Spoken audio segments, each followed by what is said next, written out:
Racing Louisville, the professional women's soccer team that's been the center of a major sexual abuse investigation involving the former head coach, announces they're making a management change. So what does the new general manager position mean, since fans and former players have been calling for the ouster of the current president, James O'Connor?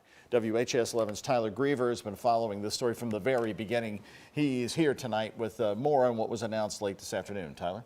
Yeah, Doug, what we know now is that this general manager role is a separate position that has not been with the club before. They're going to oversee day-to-day operations, and the position is described as a liaison between the club and the front office. Going further with that, the role, according to the club, will oversee performance, player recruitment and compliance, as well as support and insight for players and staff. WHAS 11 is told head coach Kim Bjorkergren will report to the GM.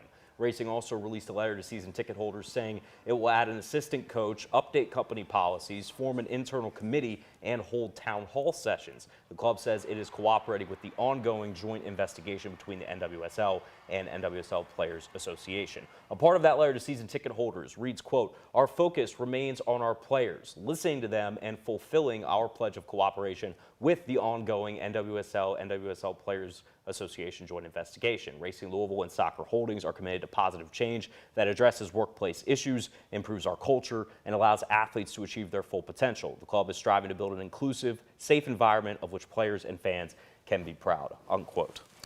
Well, Tyler, you pointed it out right there on the sidewalk in chalk. People have written messages. They want O'Connor out. They want him ousted.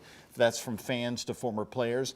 Where does he stand in this whole shuffling of management? Is he still there? So far from what I'm told is, and I want to make clear that James O'Connor is not mentioned in any of the releases that Racing Louisville FC put out today. From what I am told is that he is remaining as the president of Soccer Holdings. And for those unaware, Soccer Holdings is the ownership group that owns both Lou City and Racing Louisville FC. Now, there are some relevant questions that spring from that. Is he going to have any input in hiring this new general manager? Will the general manager report to O'Connor? From what we're told, O'Connor, after this GM hire is made, will not have any direct involvement in the day-to-day operations of Racing Louisville FC. But the other question from that is, what involvement will he still have with Louisville City FC? You know as well as I do, Doug, that O'Connor is one of the, for lack of a better phrase, founding fathers of Louisville City FC, a former head coach who has been with the club through this entire process. But what remains clear from what we've seen on social media and the demonstrations at games is that supporters do not support him staying with the club. They have flown banners that say JOC out